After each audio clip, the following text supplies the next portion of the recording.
When I say I'm an Elden Ring fan, I really mean it. I have a tattoo of the Elden Ring on my arm because I love the game so much, and right now, as of writing the script, I'm currently fighting the final boss of the Shadow of the Erdtree DLC. In fact, I love Elden Ring so much, I even bought the collector's edition for the DLC so I could have my beautiful, luscious, magnificent 18 inches of Mesmer, which proudly sits on my desk. When it comes to the reasons I love Elden Ring so much, it definitely comes down to the bosses and the soundtrack of areas and enemies, which the DLC is currently hitting it out of the park with its soundtrack and bosses. I love Elden Ring so much for so many reasons, but the reason it's in my top 3 games of all time is easily because the worlds it's made. So I don't know too much about the rest of the Dark Souls series, little tidbits here and there, just because the only From Software games I've played are Sekiro and Elden Ring.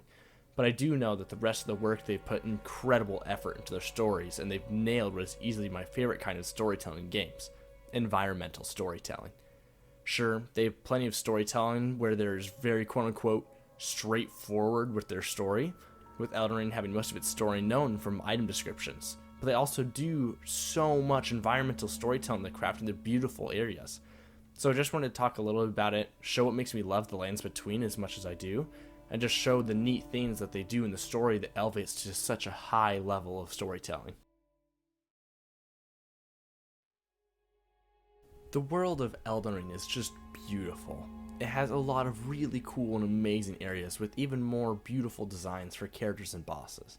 But when it comes to the environmental storytelling of the game, I mostly mean things like a talisman in a certain spot to make a story, or things like where there's a building and then right next to it there's a dead dragon.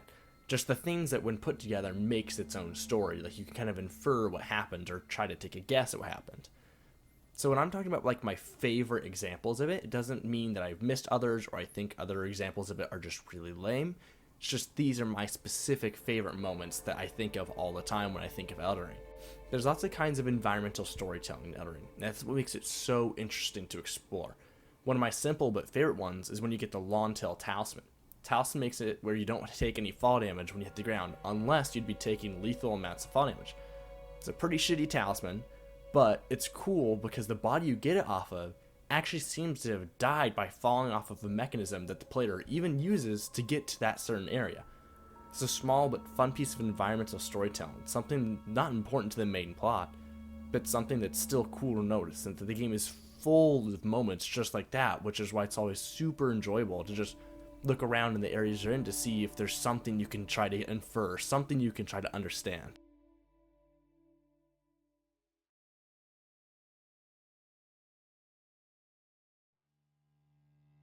The way that Elden Ring shows us how it uses environmental storytelling to tell us major stories happens really early on, the first instance of it, along the path to Castle Morn actually.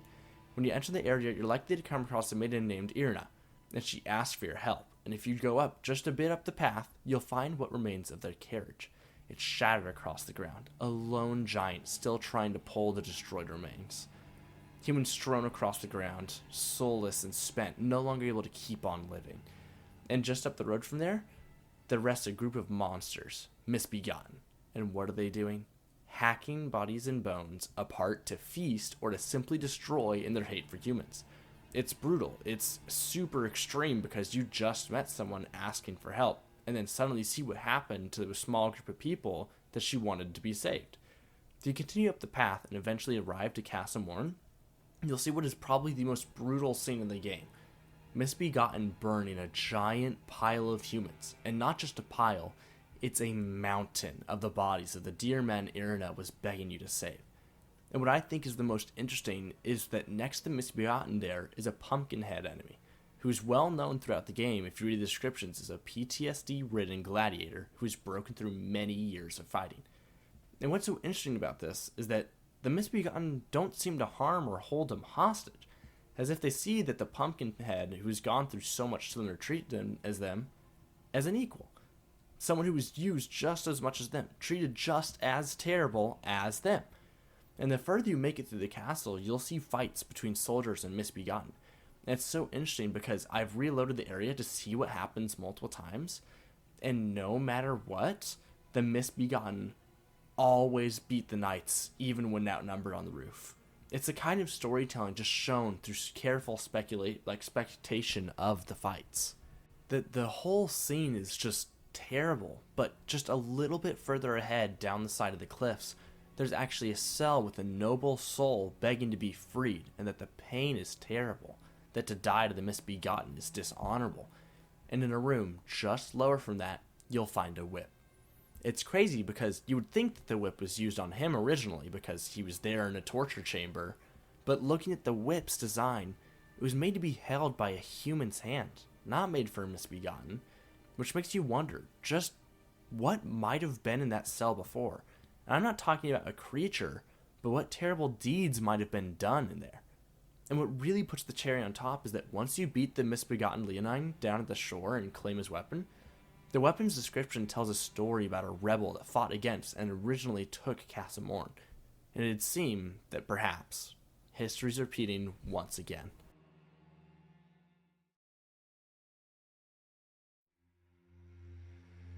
And speaking of really well-made areas of the game that tell story, Caelid just is insane for its environmental storytelling. It's like constantly ripe with the amount of story to be told, just due to the fact that Radahn and Malenia have for sure what is the most important, most impactful fight in the whole game's lore. Caelid is huge amounts of storytelling. Just the fact that the whole place is covered in rot, and all these rot-based enemies, goes to show that Malenia pretty much won the fight, rotting Radahn from the inside until he eventually gets killed by the Tarnish. Some of my favorite ways to show storytelling in Caelid is that Commander O'Neill, who was just next to the large rot lake in Caelid, has an unalloyed gold needle, showing that he worked for Malenia because only soldiers that worked for Malenia would have those to stop them from being rotted on accident. And later on, you even meet someone who's pretty possibly related to him called Commander Niall, and he has half the hidden medallion that leads to the Halig tree, just showing that these characters worked under, or at least aided Malenia in her war without saying a single word. Another great usage is just the fact that there's a huge burnt brick wall across the entirety of Caelid when entering. It really makes it seem that they were trying to fight off some kind of siege coming to their land, which, in this case, we would know to be Malenia and her forces, since they now currently rule the area pretty much. Even the Great Dragon Grail just north of Caelid is sick, which you wouldn't think too much about that fact until you realize that he's right next to Caelid, so he probably was affected by the Scarlet Rot just near him.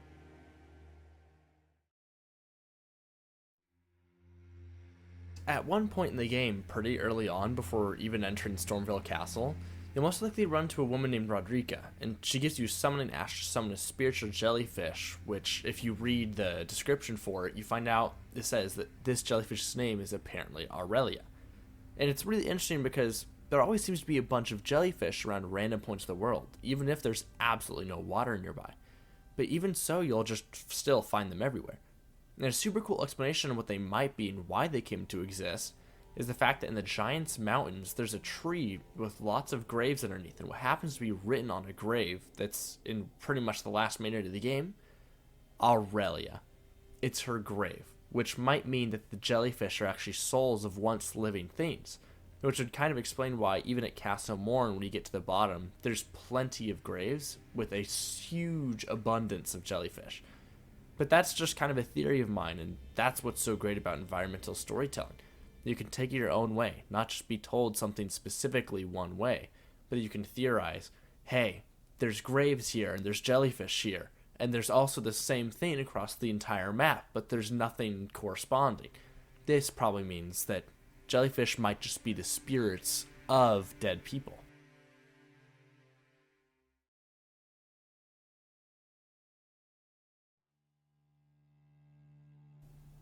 Elden Ring has a huge amount of characters in it, like a lot of characters. There's a huge amount of side quests, and almost every single one of them ends badly, but the problem is a lot of people don't actually have any idea what happens in the mid stages of the quest, because it's so easy to mess them up or miss them.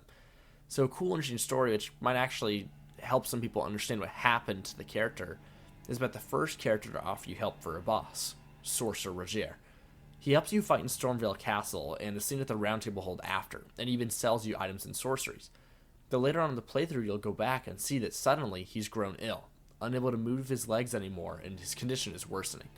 And if you speak to D, a man who's also in the Round Table Hold, he says that Rogier was too fascinated with the death roots, that he's grown ill because of them.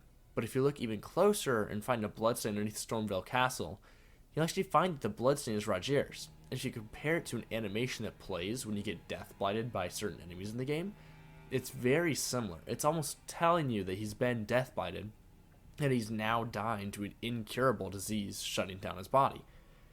And if you actually look at his model in the round table, you can see he actually has thorns around his feet, which are very linked to death blight. And what's even more interesting is that later on in the game, way later on, you'll enter a giant open system underground. And when approaching this giant arena, fellow Tarnished will be summoned to fight you, one at a time until there's 3 at once. And one of those Tarnished just so happens to be Rogier. But how could this be? Because he's dead. It's actually really interesting because they're all given the title of Fia's champion, which is someone who's also in the round table holds. And when you defeat all the recusants, which is what Rogier and the other two are called, you can speak to Fia sitting there and find out that she just wanted the Rune of Death in a tower in Liurnia, which is only known once given to her. So now it starts to make sense what happened to Rogier. We went from barely knowing him to finding out he was sick, to finding out he was death blighted, and then lastly that he was under Fia working for her, who was trying to command death. Putting the whole story together at last without even saying a single word about really what happened to Rogier, just with things that we've known from finding out specific clues in the environment and in storytelling and the characters.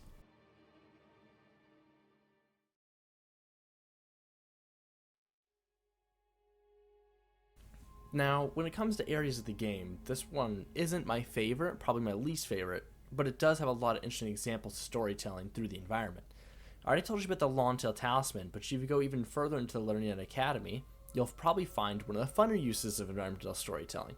If you go to the main area right outside, right before you go upstairs to fight Renala, you'll find that a boulder will come rolling down the stairs to greet you, hitting almost everyone the first time it happened to them.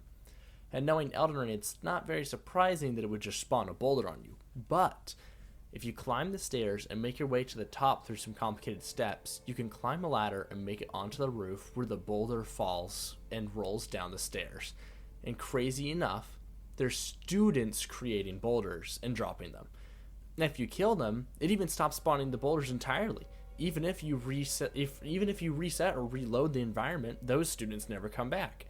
It's a really funny case of environmental storytelling, and honestly, one of the only cases where it's actually funny and not the most soul-destroying and shattering thing ever. A little bit later, with thorough exploration of Liurnia, you'll find a cave, and when you enter, you'll find a bunch of miners. And no, not the Dream or Mini Lad or Dr. Disrespect kind of miners. I mean pickaxe-wielding miners. And with some reading of items and weapon descriptions, you'll get to the cave and you'll find out that these miners are being kept in slavery, almost to mine somber and smithing stones.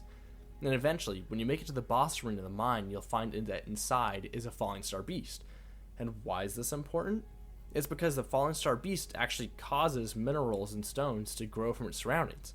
So if you put 2 and 2 together, you'll realize that the miners are pretty much farming this falling star beast. It's a simple but really cool use of the environmental storytelling.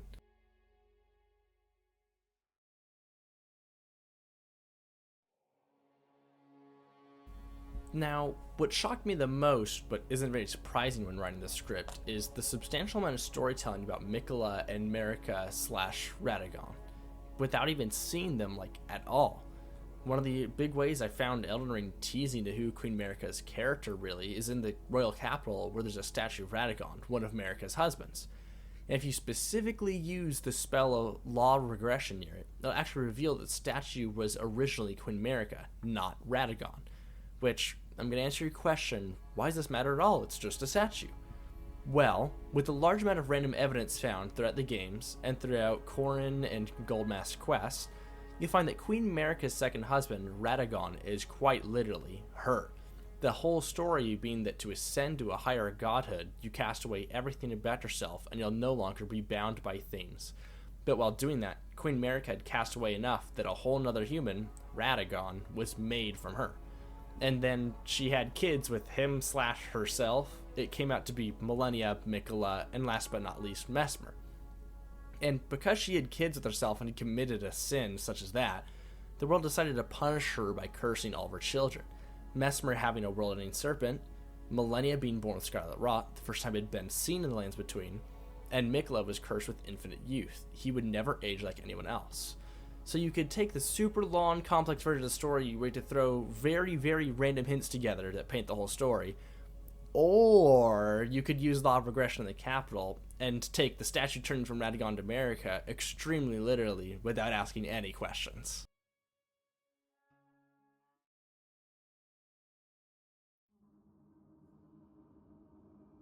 And while we're on the topic of royalty, I just want to talk about Mikla next. Without the DLC factoring into this character, we knew very little about his character. But of all things we do know about him is that he was exceptionally charming and used his charms on almost everything he sees in the game. But a cool way to possibly find that out on your own is that if you go to Mikla's Haligtree, you'll find that there's so much different living things there, all living perfectly in peace and not fighting. Giant ants, big horn dudes, I don't know the name, kindreds of rot, soldiers, just a lot of random things that don't go together, but somehow they're peaceful. And if you make it to Millennia's boss room, during the cutscene that plays, you can actually see a faint outline of Mikla in the roots of the Haligtree. This tree is quite literally what Mikla was inside. The reason everything outside is so peaceful with each other is because Mikla had them all charmed, which we could find out through the storytelling from the environment.